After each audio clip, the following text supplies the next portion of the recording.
My dad and I are sitting at the kitchen table. This is the last time he'll see me before I deploy to Afghanistan. And I am so excited to be going.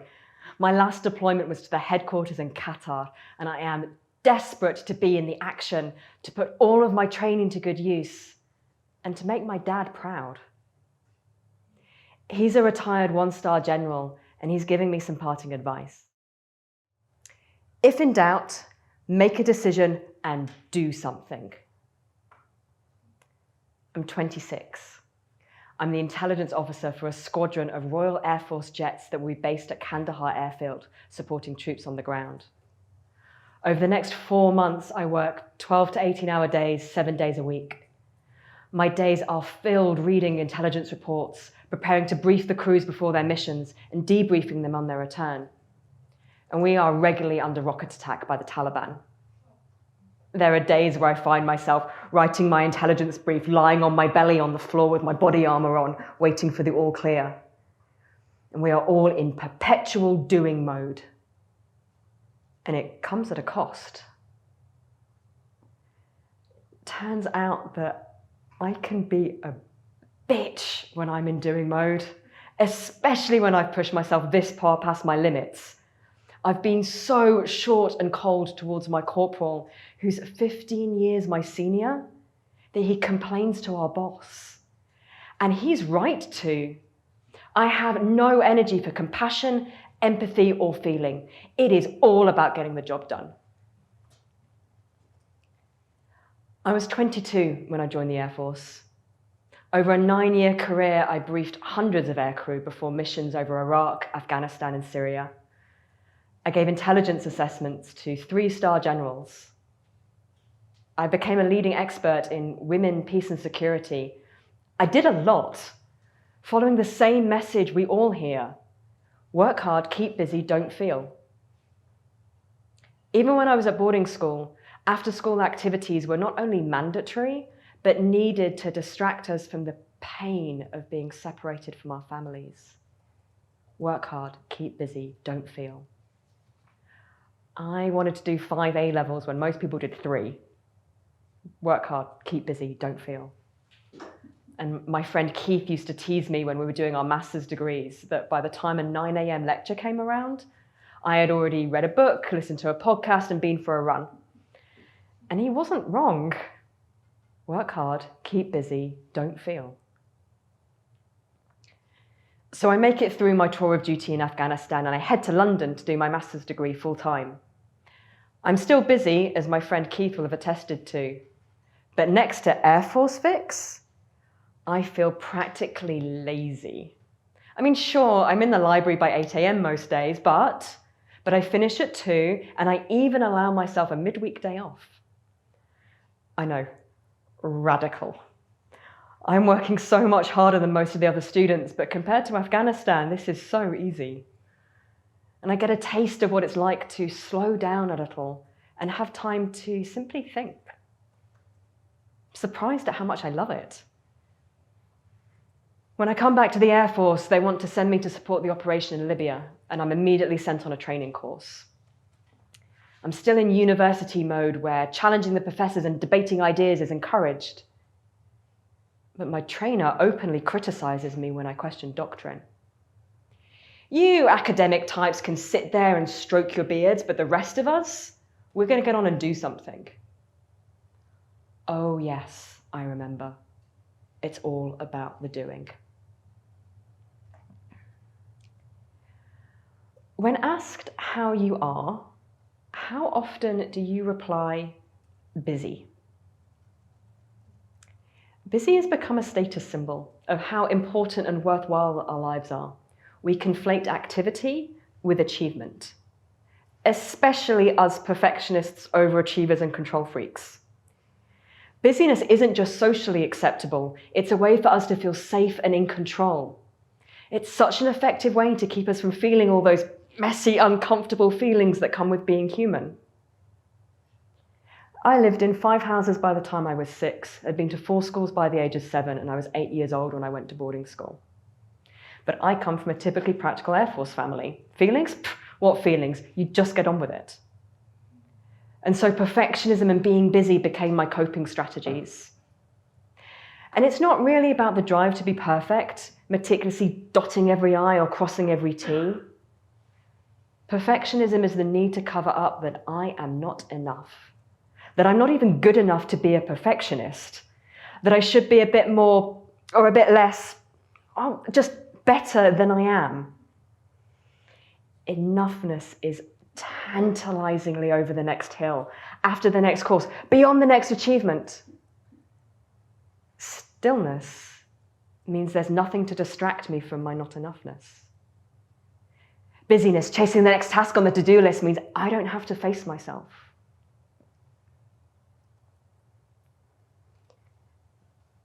Big, fat tears trip off my chin and onto my knees as I hug them. Sat on the bathroom floor at work again. I'm scheduled in back-to-back meetings all day. I can't remember the last time I had a lunch break. I don't even have time to be here right now. I'm head of programs for an international development consultancy and I feel like I'm drowning. But it's just another day at the office. Cry my way through my next 3-hour coaching session. On a scale from 1 to 10, VIX, how stressed do you think you are? My coach asks me. About a 4? My coach gives me one of those looks and raises her eyebrows. And exactly how many other people do you see crying in the bathroom at work every day? Oh, that's when it dawns on me. Having panic attacks in the office bathroom nearly every day isn't normal. I am not okay. My insatiable drive for doing has swallowed me whole, and I've pushed myself so far past my limits, I can't even see them in the rearview mirror behind me. I didn't know it at the time, but my perfectionism is fully in the driver's seat. And so I keep pushing and pushing and pushing and pushing and bulldozing over myself in an effort to keep achieving, to keep doing better, to keep being busy. 34, burnt out. And I need a new life mantra because work hard, keep busy, don't feel clearly isn't working for me anymore. What I want most is a life I don't need a holiday from. A life where I'm not crawling exhausted into the weekend, just clinging on until I could take a few days off work. So a year after burning out and leaving my job, I find myself in a room full of hippies. I'm only here because I was at an event for Happy Startups last weekend and somebody I met mentioned this workshop their friend was teaching. Saturday morning, it's not even 10 a.m. and I've already been accosted by someone who wants to know what my greatest desire in life is. My mind is playing the I don't belong song as we sit in a circle and people begin sharing how they feel. As each person speaks, I descend into a perfectionist shame spiral. They're all so eloquent, so in touch with themselves. So when someone points to me and it's my turn, I can barely speak through the tears. I don't know how I feel, I gulp. I can't feel anything below my neck. I don't know how to feel my body, I say. This is my first experience of authentic relating. A practice where I'm not only allowed to, but actively encouraged to be myself, exactly as I am. This is the first time I hear that there is nowhere to get to other than more here, and I am hooked, even though this couldn't be further away from what I'm used to. And authentic relating becomes my gateway drug into a whole new world of slowing down. I practice yin yoga and ecstatic dance. I train as an embodiment coach. I discover a whole world of menstruality leadership. And the more I practice, the less my perfectionism runs the show. And there was one common message through all of these practices. There is nowhere to get to other than more here. there is nowhere to get to other than more here. This is an act of presence, of staying with yourself, of being in your experience, whatever that experience is. And on one level, there is nothing to do. Because if anything, it's about not doing, not resisting, not running away, not numbing out, but feeling. Because slowness isn't for perfection or even optimization, it's for wholeness. So today, I'd like to share the 3 most important things I've learned to help you get nowhere, other than more here. I'm going to share how you can welcome all aspects of yourself. I'll tell you how the untapped power of cyclical living and how to be more comfortable embracing the space of doing nothing. I want to start with the practice of welcoming everything rather than busying your way out of the feelings you don't like. Because being productive, achieving and overdoing is the norm for so many of us. It makes it so much easier to ignore your needs and limits, pushing yourself past the point of overwhelm and exhaustion, and yet still keep dragging yourself forward. Like a couple of months ago, after my 3rd 4-hour Zoom call in 36 hours, when I was so disconnected from my body, I couldn't even tell that I was hungry. But the way I was snapping at my husband would have told you I clearly was. My ability to push through and make sure the job gets done was really useful during my military training when a corporal was screaming at me to leopard crawl faster. And it was still useful when I was working 16-hour days on operational tours in the Middle East. But it stopped working for me a while ago now. We've perfected striving as a way to avoid feeling, because we always need to be doing or being more to be complete. It's never enough. There's always more you could be doing in each and every domain of your life.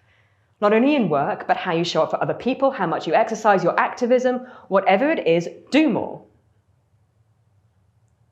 But I'll be frank with you. You waste so much time and energy trying to outrun your feelings. It's a pretty thankless task because it turns out, wherever you go, there you are. So I've been practicing something else. I've been trying to welcome everything.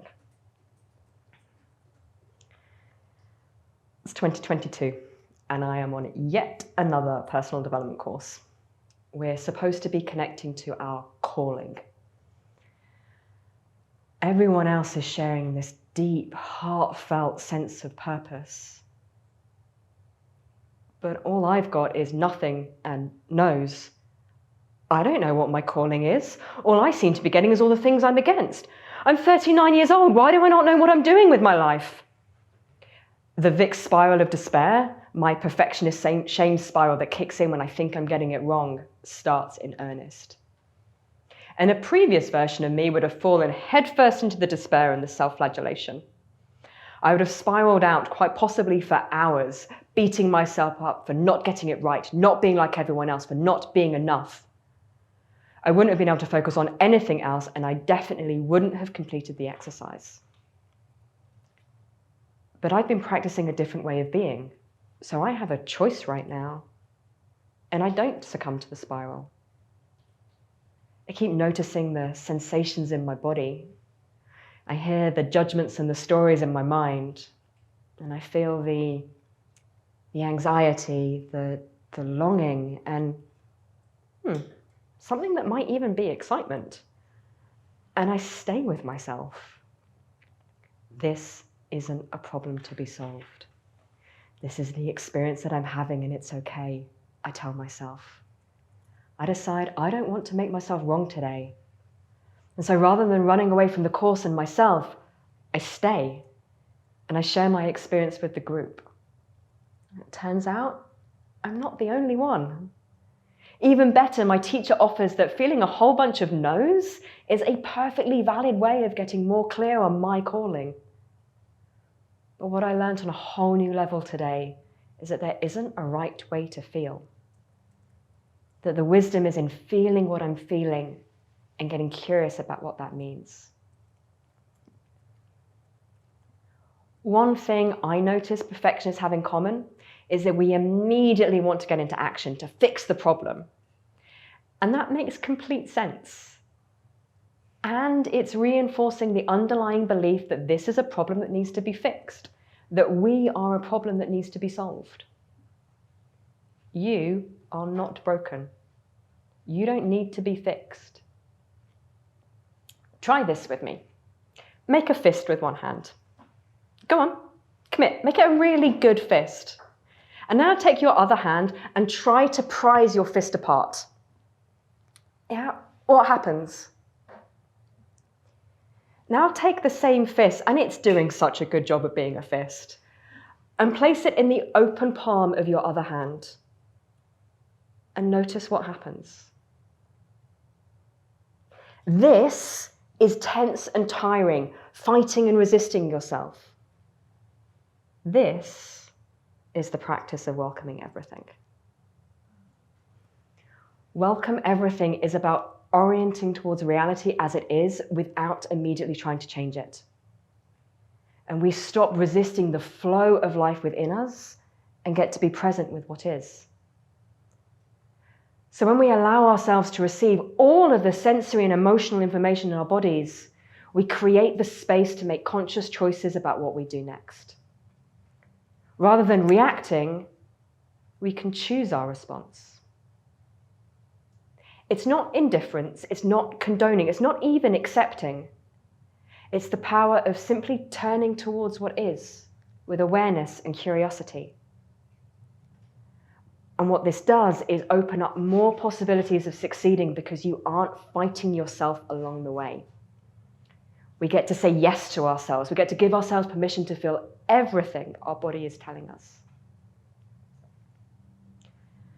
When you slow down, you give yourself the gift of awareness. It stops you from swinging between the highs of overdoing and stress and the lows of shame and not enoughness.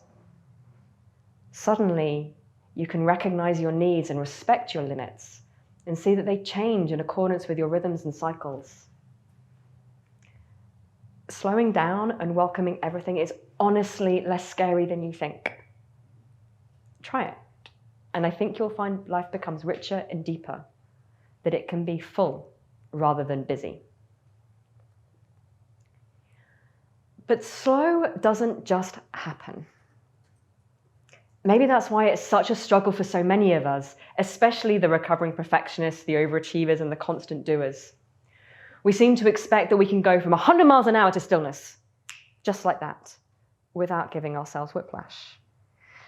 But we are still subject to the laws of physics, and so if we want to land in the slowness with grace and compassion, so that we might unlock the power of slow, we have to first create space for it. We have to honor the transitions into and out of the stillness, just like a car getting on and off the freeway. So I want to introduce you to this idea of cyclical living. And the good news is it's something you already do, probably without noticing. But if you really pay attention, everything about you and your natural environment is based on a cycle. Your body has cycles. Breathing, heartbeat, sleep. The world around you flows and pulses, the moon waxes and wanes, and every year, at least in some parts of the world, we go through 4 seasons. And we can use those seasons as a guide for us to embrace cyclical living, because every cycle has the same basic pattern. There's a period of getting started, spring, a time for ideas and planning and things slowly coming to life. There's a period of being on and doing, summer, a time of connection and creativity and being in the limelight. There's a period of closing down, that's autumn, a time for discerning, for letting go of what's no longer needed and slowing down. And then there's a period of being off. Now we're in winter, a time for recharging, repotentizing. It's the fertile void. Cyclical living, then, is a practice that supports slowness in its right time and place. So if we want to winter well, doesn't that sound wonderful? To be able to winter well? So if we want to be able to winter well, we need to master the transitions of springs and autumns. standing in front of yet another yoga teacher. Just relax, let go. All you have to do is trust. Ugh, oh, I can't stand advice like that. How? How do I relax or let go or trust? And don't tell me just to do it, because if I could, I would have done it already. I'm an overachiever, remember? My perfectionism doesn't let me trust. My perfectionism doesn't let me let go. It's not safe. For me, it's like I've been clinging to a cliff face my whole life, like I'm a rock climber, just climbing mountains of achievement one after another. But the way I learned to climb these mountains is through sheer willpower and determination. I can imagine my knuckles turning white with the effort of continuing to climb and stay gripped to the rock. Because the alternative is surely a fatal fall into the abyss below. Advice like just relax is like people pointing out that I'm wearing a safety harness. Great. But I've never felt the support of a harness before, and so something in me doesn't trust it. I couldn't possibly put my weight into it and let go of the cliff, because what if it breaks? What if I fall? No, the best answer is obviously to keep doing what I know works, and that's to keep efforting and clinging to life. Cyclical living has been one practice that has helped me slowly but surely learn to support the trust of my metaphorical harness. So instead of being caught in the cycle of my perfectionism, rather than just letting go and freaking my nervous system out, I've been taking it slow, testing it out little by little, putting just a little bit of my weight into the harness, scheduling breaks in every 90 minutes, and then a little bit more, starting and ending my day a little more intentionally, and even more, blocking out time before and over my bleed, to the point where I can give my full weight to the harness and take a whole month off. Perfectionist VIX would have never been able to do that. So what I'm saying is that it takes practice, meeting endings and winters in these small ways every day, every week, every month.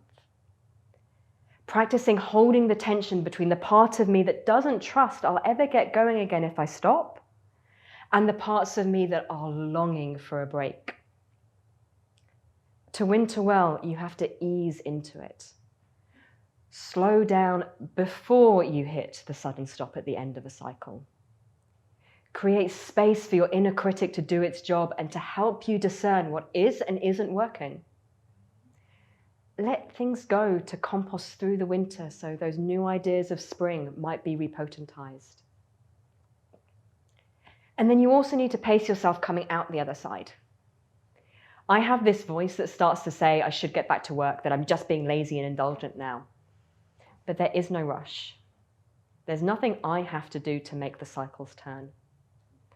I know that if I want to have sustained energy through my summer, I have to start moving again slowly. I have to protect the emerging green shoots of new ideas from my inner critic.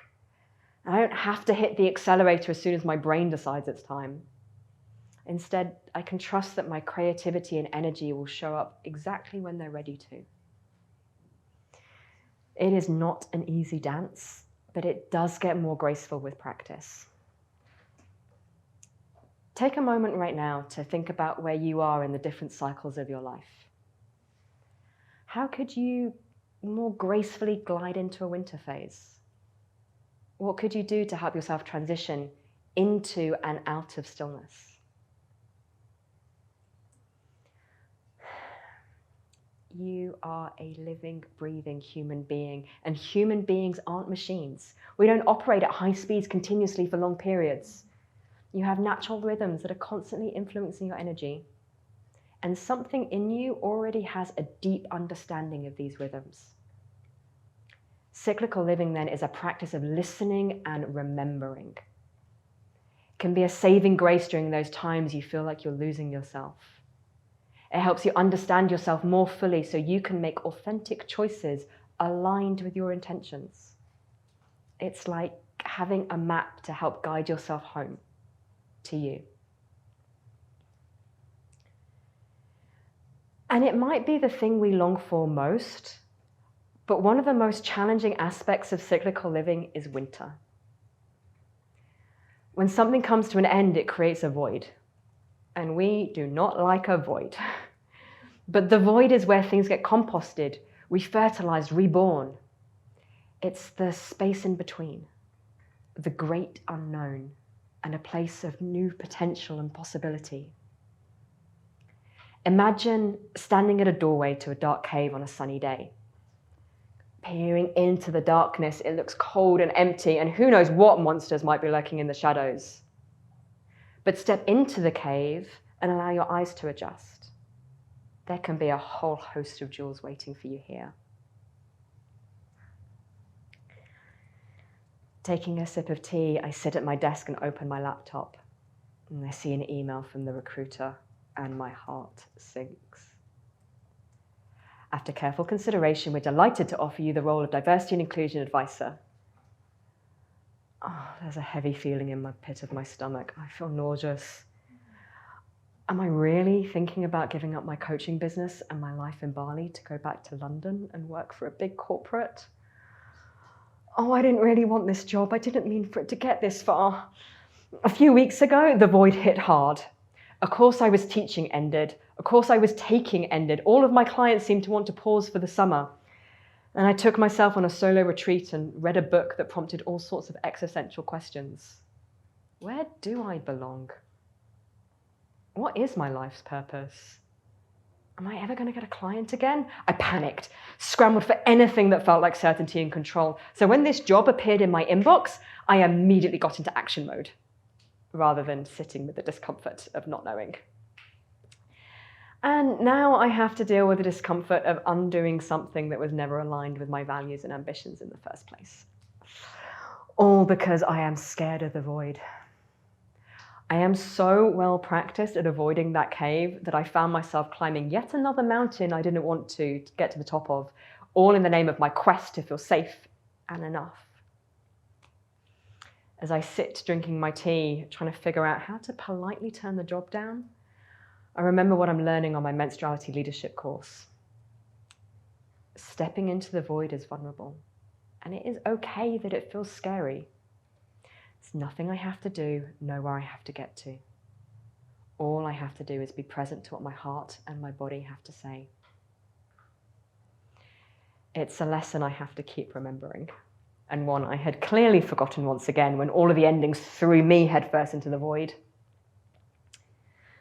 So, a couple of weeks after turning the job down, I'm sitting on the veranda in my lush jungle garden, watching the morning sun dance on the leaves. And a cup of tea in my hands is warming and grounding. I've gifted myself time to enjoy the space created by all these endings. And with no courses or clients to focus on, I found myself writing a book, as you do. And it turns out the void really can be a fertile place. And the beautiful thing about the fertile void is it is a natural occurrence at the end of every cycle. So my invitation to you is to stop rushing endings. Let yourself winter well. When you slow down in the void, see what emerges rather than immediately trying to fill it. For me, that was a book. And instead, I had been trying to cram an ill-fitting corporate job into it.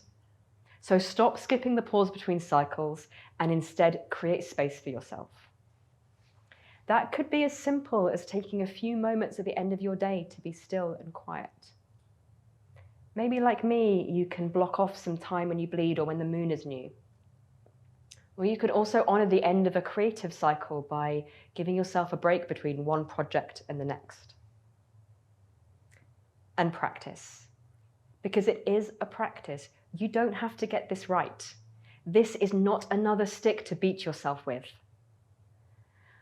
The more you practice meeting the void, the more comfortable it will become and the more easily you'll tap into its creative potency. It's so hard for us to stay in the not knowing. We've been taught to go, go, go. As soon as we've climbed one mountain, we're immediately on to the next one, and it's not sustainable. But growth doesn't come from striving. Slowing down doesn't mean losing out, and I promise you won't get stuck in the void forever. Going inwards, back and down in the winter allows you to grow roots to sustain your creative expression in the summer. And trees can only grow as tall as their roots grow deep. I was so scared that I would end up small, weak, and completely unable to take action without perfectionism and busyness. How would we ever get anything done if we didn't bully ourselves into it? But in 2021, for the first time in 5 years, I didn't do any new training courses. I gave myself time off from being a constant beginner and never feeling good enough, and I allowed myself time to integrate everything I'd been learning, and it was a breath of fresh air. I had so much more energy when I stopped fighting myself and started being with myself where I am. So that the impulse to act came from my soul's inclination to grow, not my nervous system's need for safety. So many of us have been conditioned to work hard, to keep busy and not feel. And if being a busy person is part of your identity, it can be really hard to accept that you might need to slow down. So easy to see relaxation as a waste of time, taking you away from something more productive. And you need to be productive to be successful, right? But if you only ever go fast, you only ever know the parts of you that also go fast. The slower, the more subtle sensations and voices get left behind. And there is wisdom in those subtle, slow feelings. Your intuition, your gut instinct, that funny feeling you get when something isn't quite right, all exist in your body. And you will miss it all if you spend your life living fast and always doing from your head. The goal isn't to go slow all the time. You are a continuum of rhythms. Your ability to oscillate between fast and slow allows you to experience your whole range of human. And it's important to include all of the paces and all of the parts.